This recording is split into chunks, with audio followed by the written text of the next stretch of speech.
Welcome to a new webcast and podcast from the Belt and Road Institute in Sweden. Today is April the 1st, 2022. My name is Hussein Askari. Today we had the 23rd EU-China summit meeting between the leaders of both sides.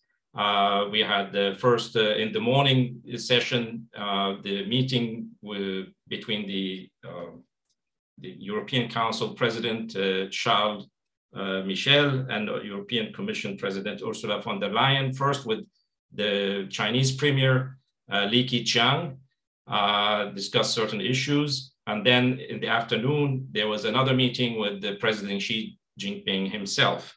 Now, as everybody knows, we have a war going on in Europe and Ukraine. It's a horrible situation there. And that was the main theme, actually, which the European side wanted to raise. And from the first readouts and press releases we have seen, there were lots of negatives in the discussion, including Ukraine. We had certain demands from the European side on China concerning cooperation and trade with Russia. There were many issues on China's human rights, and so on and so forth. There was a discussion about the now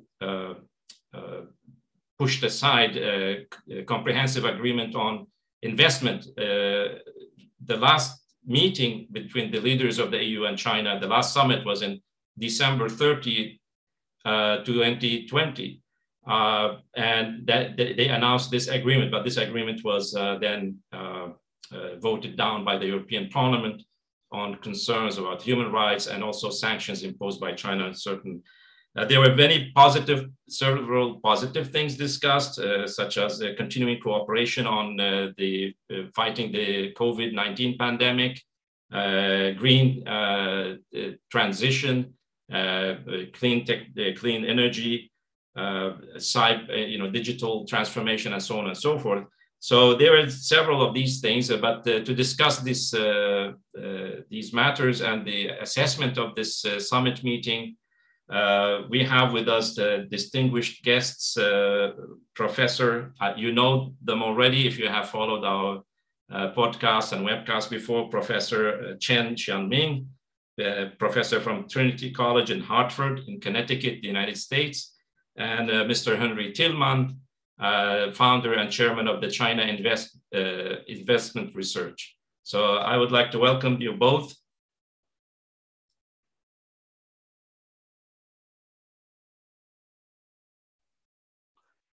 If you can unmute yourself. Well, Hussein, nice to be here again with you and also with Henry. I feel the same. We look forward to this. Hussein, thank you for inviting us. You're welcome.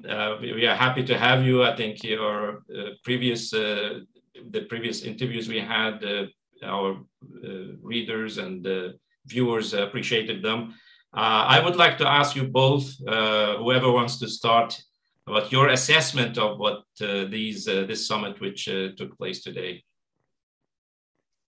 You can start with Professor. Henry, maybe you can go first.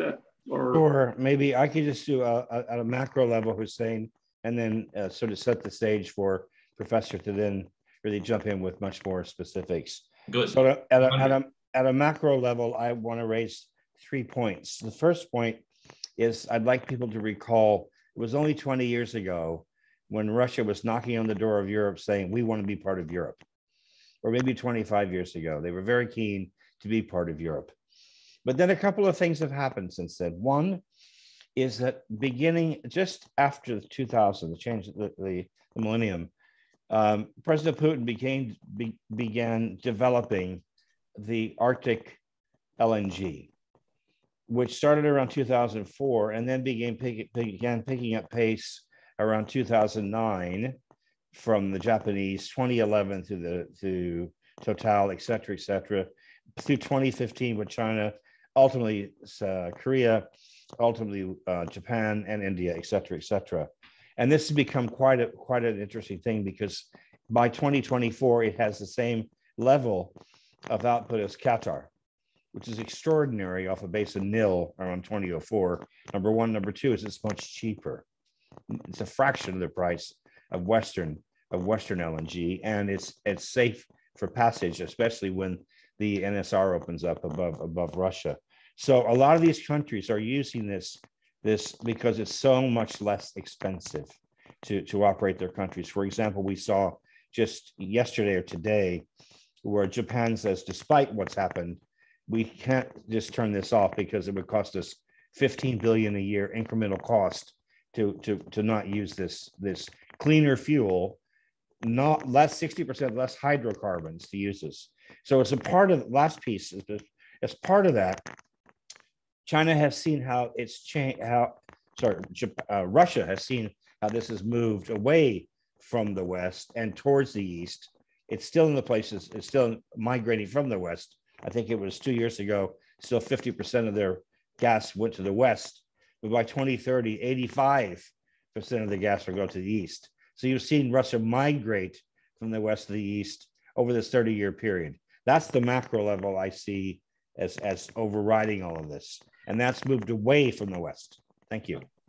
Okay, yeah, before we give the word to the professor, the president of the European Council, Charles Michel, he said in the press conference after the meetings that they put much demands on China that to stop this war, China has to step in both as a major power in the UN Security Council, one of the permanent members, but also by not circumventing the sanctions, the heavy sanctions that the EU have put on Russia.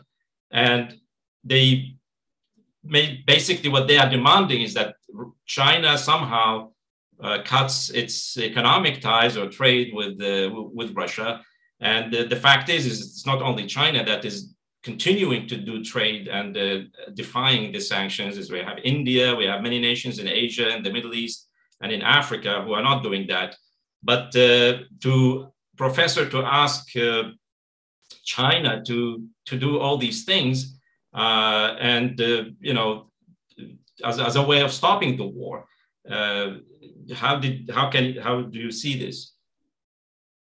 Well, Hussein, before I try to respond to your question directly, I'd like to just step back to really try to paint maybe a more encouraging overall picture for the fact that, despite the horrible, tragic wars going on, that both EU and China, have continued this commitment, to have this summit.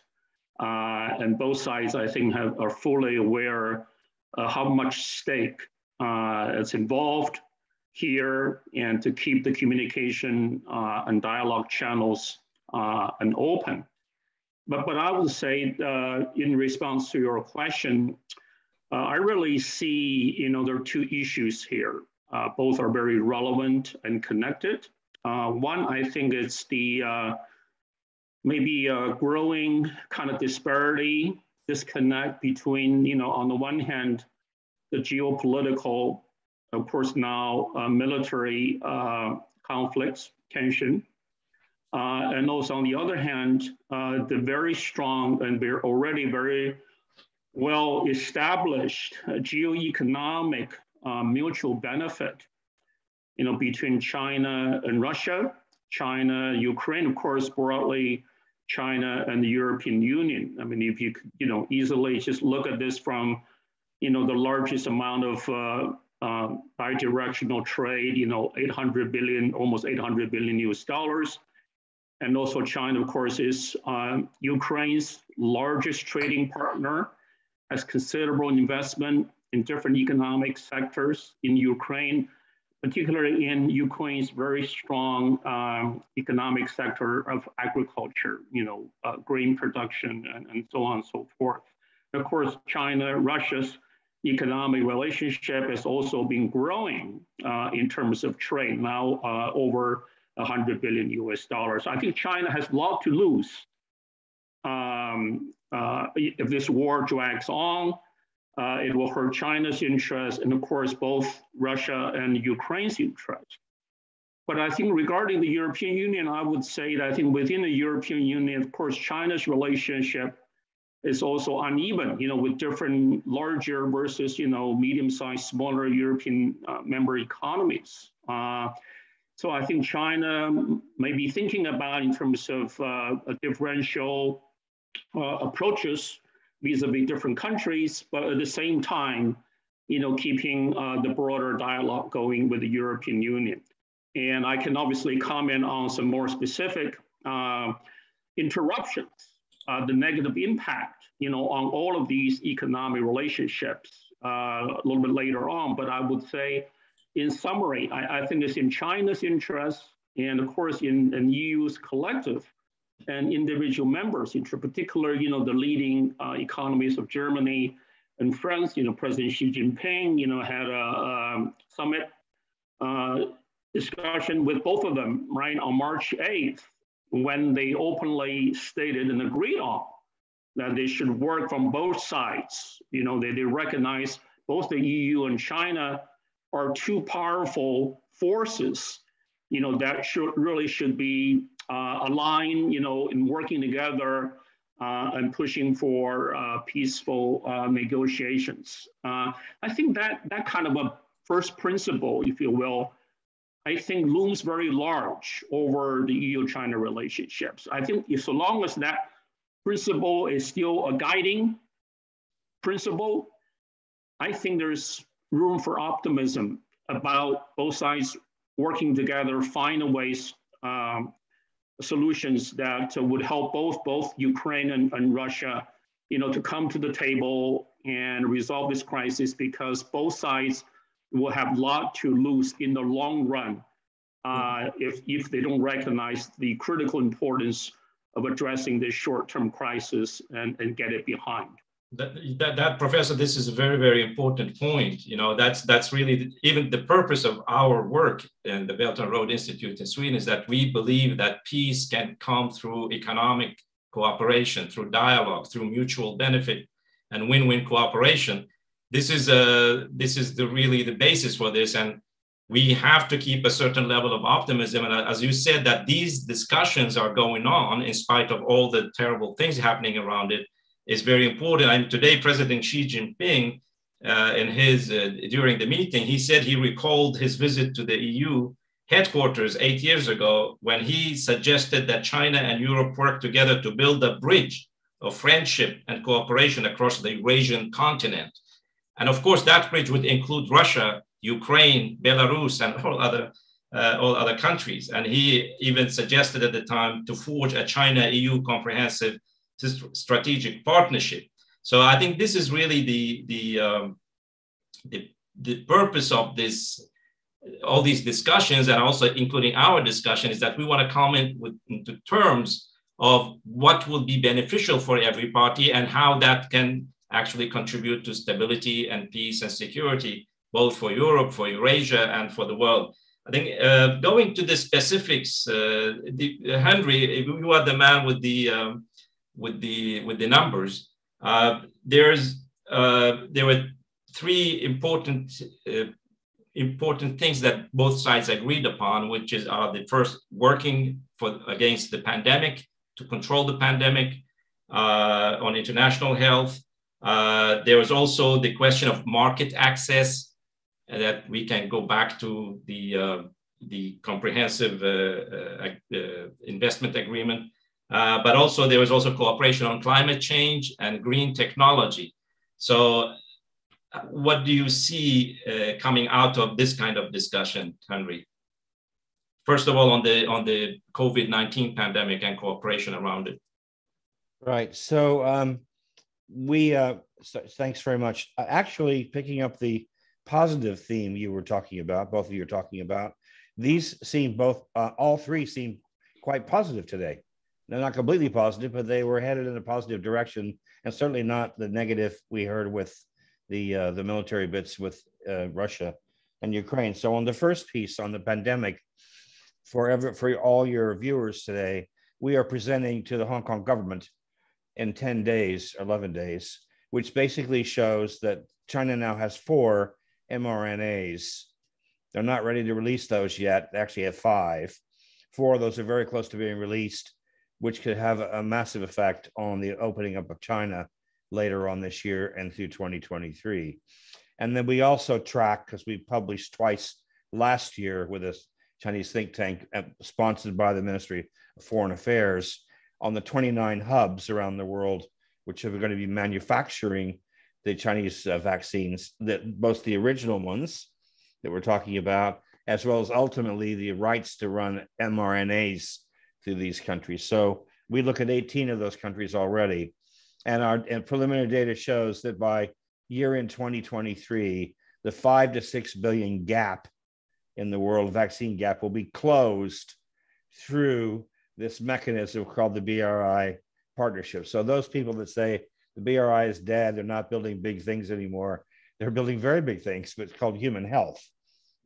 Quite important. So anyway, that data will be out by by the end of next week by us. So that's positive. And in conjunction, and of course in Europe, both Serbia and Hungary have their own vaccine hubs. Belarus will have its own vaccine hub, and of course there are probably 35 or 40 when this is ultimately done. Again, manufactured locally, no dependence around the rest of the world. So vaccine independence by the end of 23, and also you don't pay a full price. So for example, Pakistan's already saved $250 million by building their own vaccine hub versus buying it from elsewhere. So number one, the collaboration on accelerating the closing the gap on vaccine gap. Number one. Number two is China inbound. There's so much misperception on this, and we don't know why this is the case. You mean investments going in? So basically what happened is the world thinks of China, for whatever reason, that there's all this outbound money coming out of China. Actually, that stopped around 2017, 2018. And by 2020, every quarter, because we track all this, inbound going into China is certainly greater than outbound coming out of China. And what comes out of China into Europe, because we track all this, are growth capital investments. 47% of all the Chinese investments around the world every quarter, the last quarter, were under 10 million US dollars and under 9.9%. So all these big FDI numbers that people are frightened of is not true. And what we're really finding are these partnerships. So what we found, we published, you'll find it on the Frankfurt School of Management website, of looking at 6 German technology, 2 biotech, 2 flying taxis, well, e-mobility, and 2 in new energy. And of those 6 co-investments during 2020 and 2021, the smallest stakes 1%, the largest stakes 26%. These are investments to build automobiles or whatever. Of those 6 investments, those alpha of $70 billion was generated through joint ventures in these 6 companies. So that's just in German technology, or German automotive we talked about. But you also see partnerships, offshore wind with France. You see China Power linking, building a BRI grid around the world. Yes, linking the world by one electric grid. You see solar in Spain by China. So there's a lot of partnerships throughout, and including the UK. I might just add, just before Christmas this past year, the UK government signed a partnership with Mingyang, offshore wind off our coast. So there's a lot of this happening in green energy, yes, or in hydrogen with British Steel, British Petroleum working with China, China inbound. So there's much more of this happening inbound, and people just aren't covering it. So I'm sorry if I sound a bit like a diatribe, but we get so little press, and all this is happening, and no one wants to talk about it. So at this point, I'll be quiet. Yeah, no, I mean, your point is clear. Although we don't have a comprehensive agreement on investment, there is much cooperation which is going on, but it's under the radar. It's not being covered. But the cooperation between China and the EU is continuing. I mean, we had the rail freight from China to Europe was exploding last year before this crisis. Even the first weeks of the, before the conflict, We had jams, we have congestions on the railways from Belarus to and Poland and so on, with trains coming and going China, EU. So we have a massive economic cooperation, but it's not like the big numbers of major infrastructure projects as before, but these are other important co-investments and cooperation. There was also, you mentioned the COVID-19. I think BioNTech had some projects in China for vaccine production. Oh, that's the first of the four. So if there are four, there are four China mRNAs. The first of those is the German cooperation, which and that started with Macau, Hong Kong, and ultimately a chance to manufacture in China. Then they moved on to a Canadian partnership. And then, of course, the last two have been developed by China. But yes, and that's one of the six stories I told before, because the perception of BioNTech share price rose by $30 billion 3 months after signing a partnership with Fosun in China. Yeah. Doubling. Yeah. Professor Hussein, if I can add on to both of your points and accentuate and stress further, what has already been happening on the ground and continuing to expand into new sectors, as Henry has identified, particularly in the very urgent and timely sector of vaccine co-production and distribution. Because if you go back, to two plus years ago, at the beginning of the pandemic, China was already very instrumental in actually using the China-Europe freight train routes to ship, large amount of PPEs to Europe, particularly to Italy and to Germany. Obviously, Italy, the first major European countries, it was going through the initial outbreaks. And so those shipping of these badly needed equipment, that wasn't widely available on the European side was very, crucial. And I think that is kind of an example that illustrates, the great opportunities that have already been developed and leveraged from the subnational level up.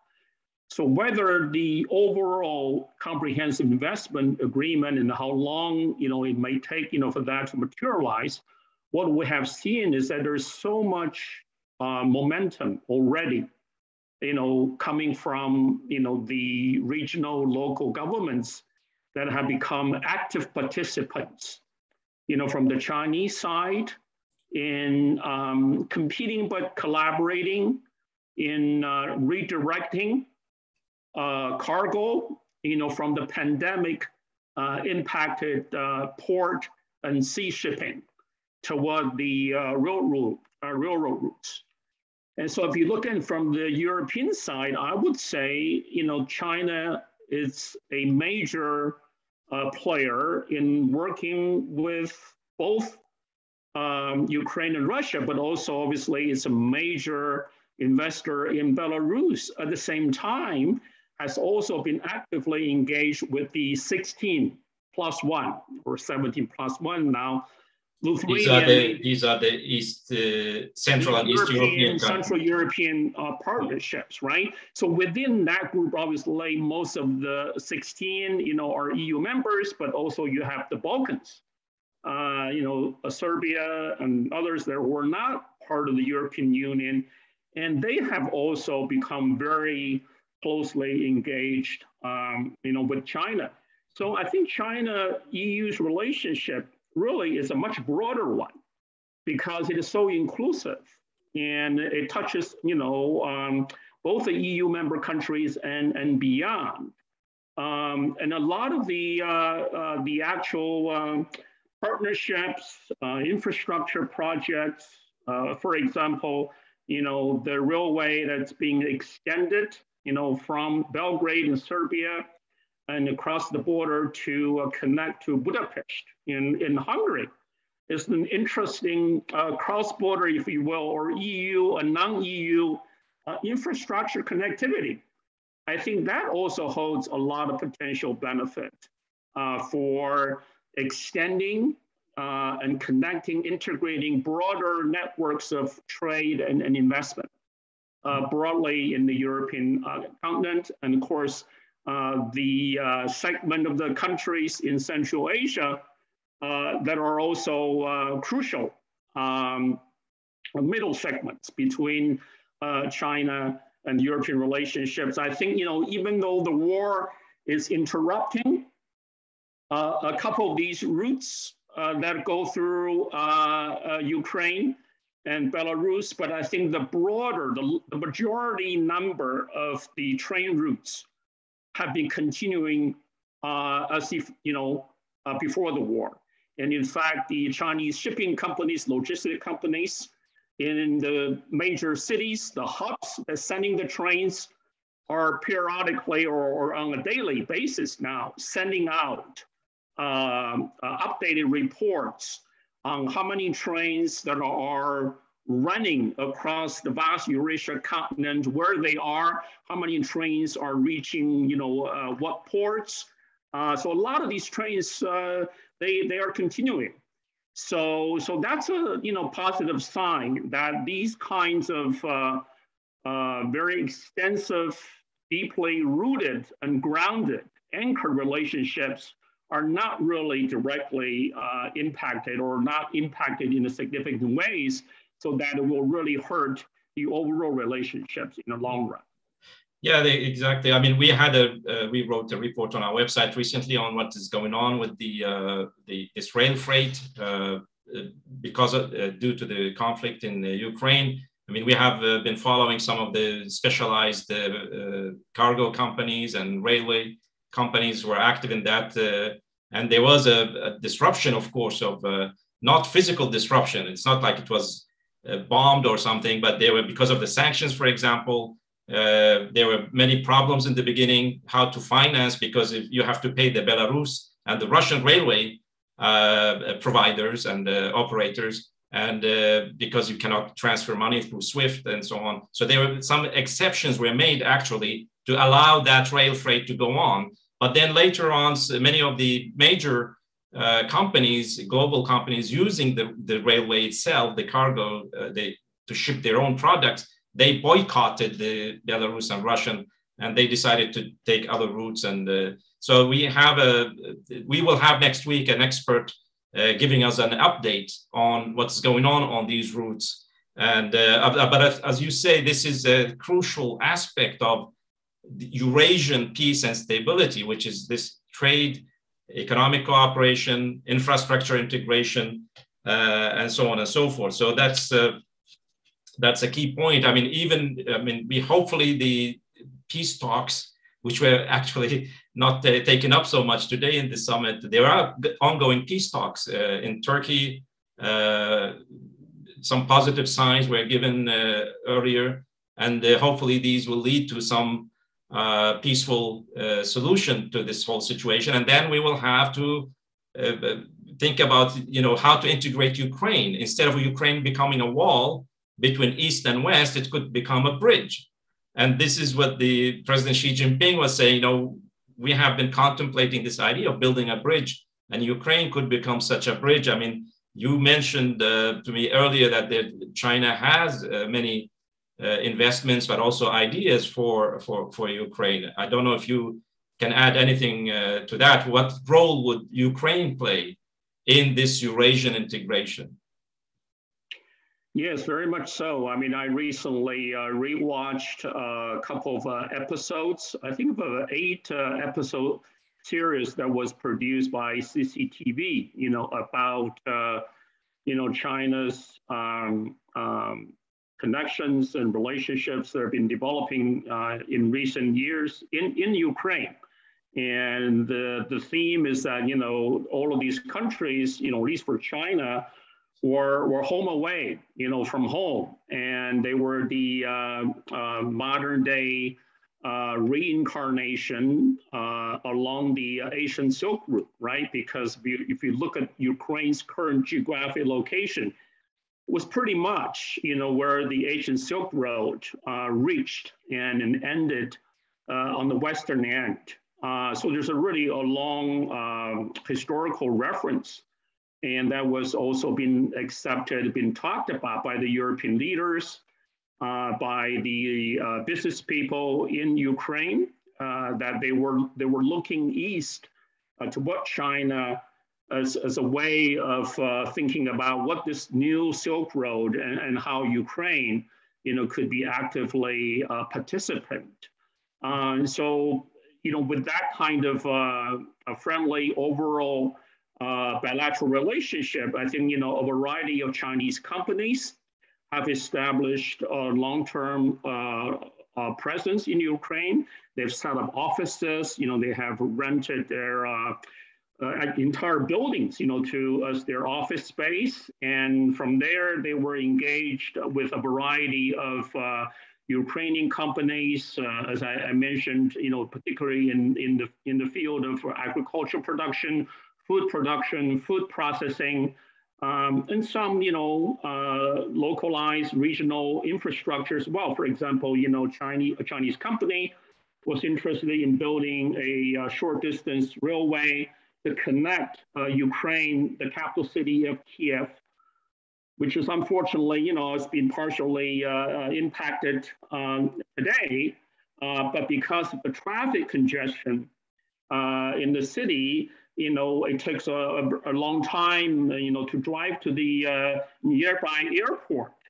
And so that railroad will become an express rail connection, from the central part of Kiev, to the capital city. But unfortunately, the 2014 war disrupted that process. And now they actually are looking, right before the war actually occurred, they were looking actually to restart that project. So all of these are, I would say, very practically important evidence that the range, the extent of cooperation between China and Ukraine has been going on, for quite some time, long before the geopolitical conflict that occurred. So that's the foundation, I think, on which these kinds of relationships can continue to build. On the other side of the end of military conflict, I think that's why it is really the urgent task, I think, for China and European Union, for everybody, every party concerned, to work together to resolve this current crisis, because all these parties, have a lot to gain and much to lose if the war obviously drags on. Yeah, this is what you call a lose-lose trade, what is going on right now. I mean, Ukraine has a fantastic, it had a massive industrial base during the Soviet period that even it existed before the 2014 situation came up. You have the massive agricultural production capacity which Ukraine has. I mean, the World Food Program is almost totally dependent on buying their aid food to Africa, to other nations from Ukraine. I mean, many nations import oil, cooking oil in the Middle East. I know about that as a fact from Ukraine. I mean, Ukraine also has a fantastic geographical location, both on the Black Sea, but also on the Eurasian landmass, which makes it a perfect bridge. I mean, there are many discussions about opening new lines because the main lines go through Russia, Belarus, and Poland, and that was congested.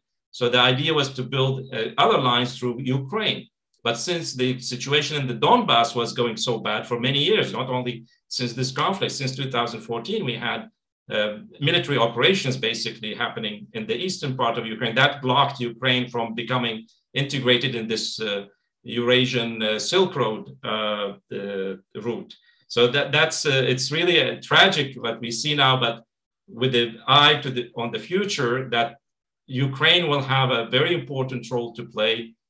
And also China will have a role in Ukraine in the reconstruction and integration of Ukraine into the Eurasian cooperation process, but it would be almost impossible if you try to exclude Russia from that process. Both, as you said, both of you said that there is, very much Chinese-Russian cooperation going on, but also it would be physically not possible to have this Eurasian land route without having Russia involved in this, because all the routes, two of the main corridors of the Belt and Road, they go through from Russia, either directly from China to Russia, or from China to Mongolia and Russia, or from China to Kazakhstan and Russia. So it's impossible to replace Russia or remove Russia from the equation there. And therefore, the EU policy to have a peaceful solution for this and not escalate the military conflict and have Russia, China, India, and all these nations play a positive role to reach peace through what we call peace through economic development, which is a mark of Chinese foreign policy. That's why, there's a lot of tension because China does not want to move away from that principle that having pragmatic relations with nations based on economic cooperation and trade, that this is how China solves problems, not by breaking them, not by sanctions. And I think there are a lot of the misunderstandings today and the tension in this summit. There was a lot of tension was because of that. China does not want to change that policy, that it's through this kind of interaction with other nations that you can build the basis for peace. President Xi Jinping today said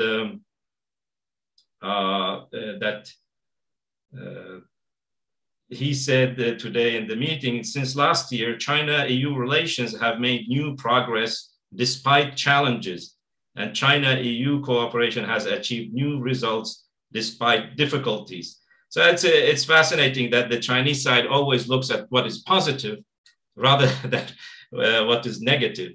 I don't know if you, Henry, do you have any thoughts you want to add to, before we basically round up our discussion? You are muted, Henry.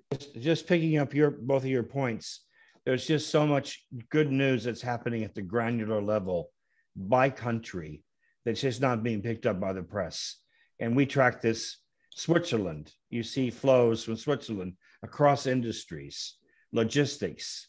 Denmark last quarter, 6.4 billion into Asia from Moller, from Maersk.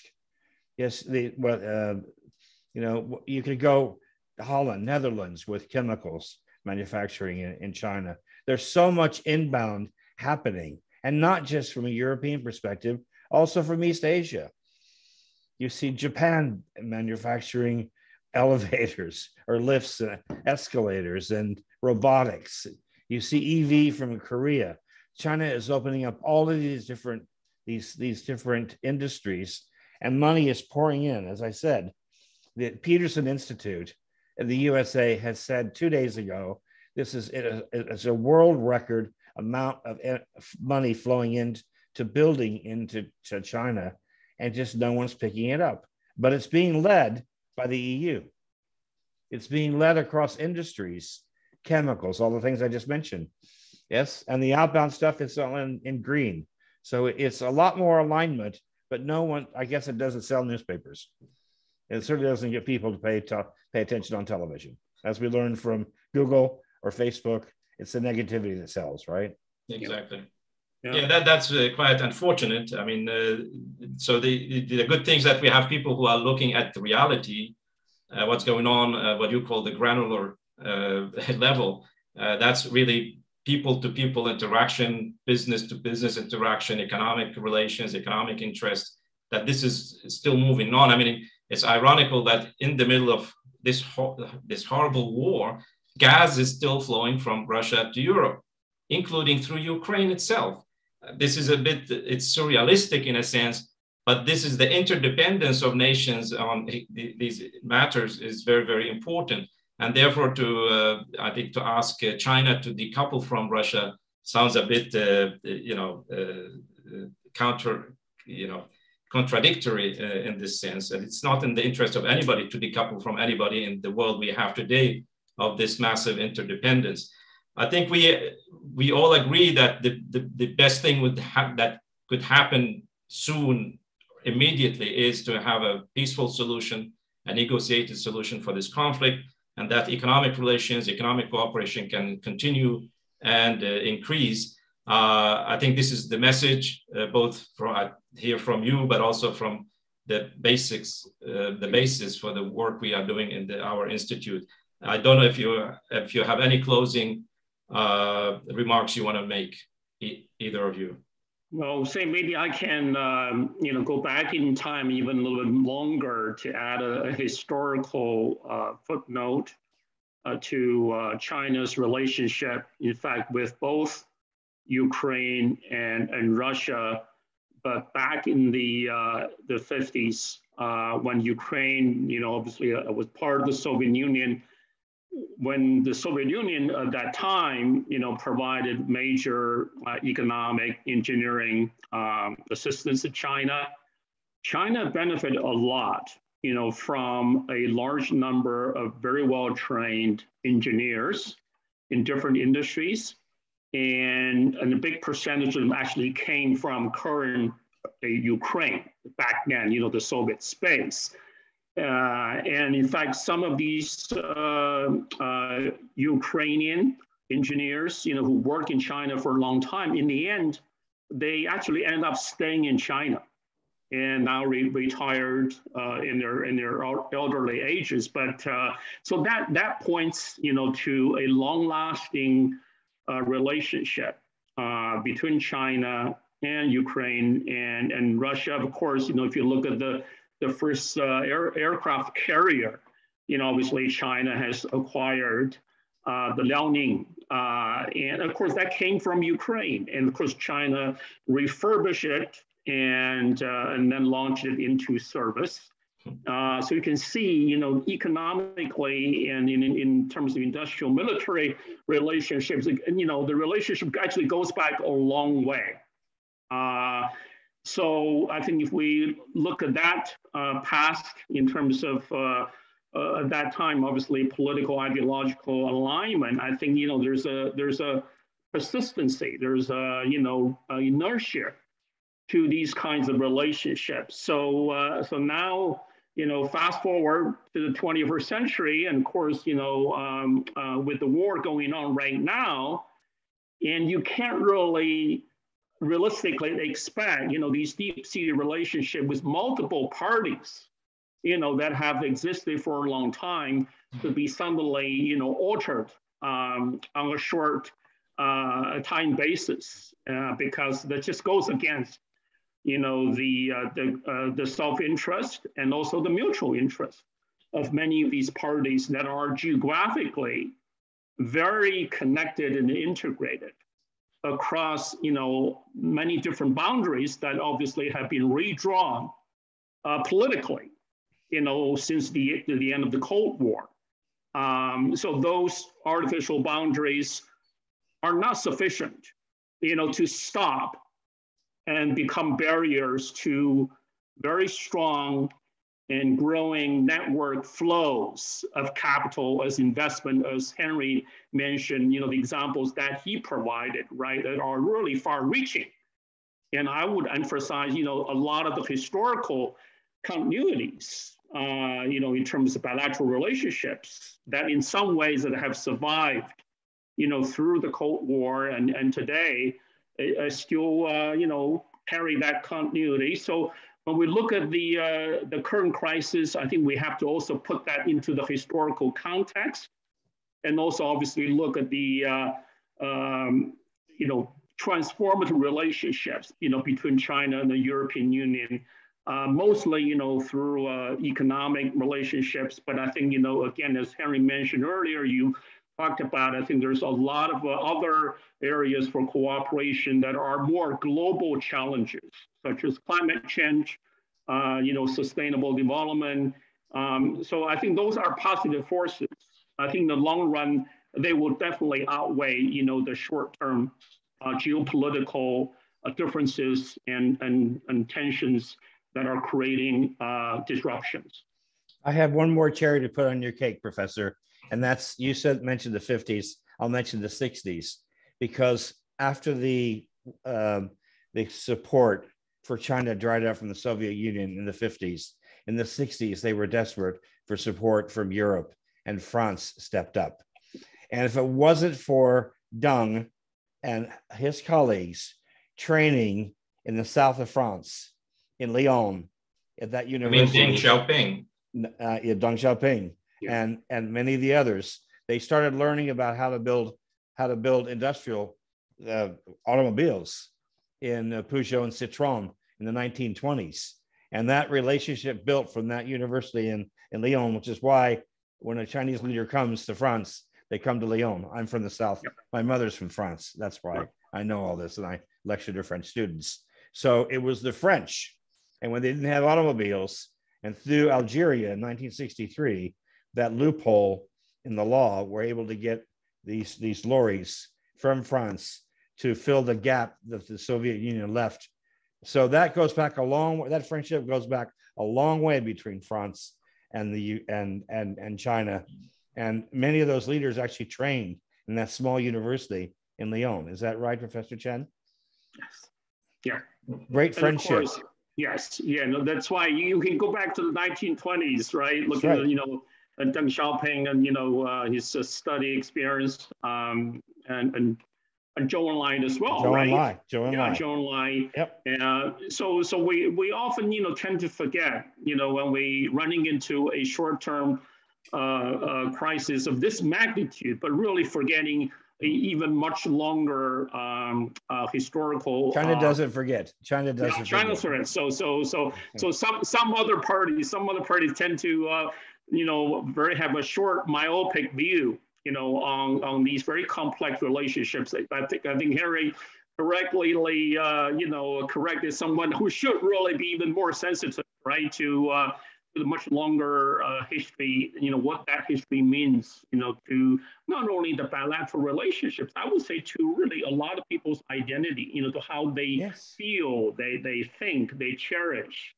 these individualized experiences, that are been built up and been sustained by constant, sustained interactions, at the very, very practical level. France saved China back in that period of time. Well, I think these with these very beautiful historical anecdotes, I think we can wrap up our meeting. It started with some gloomy prospects, but now we can see that what is common among all those nations is much, much greater than what is dividing them.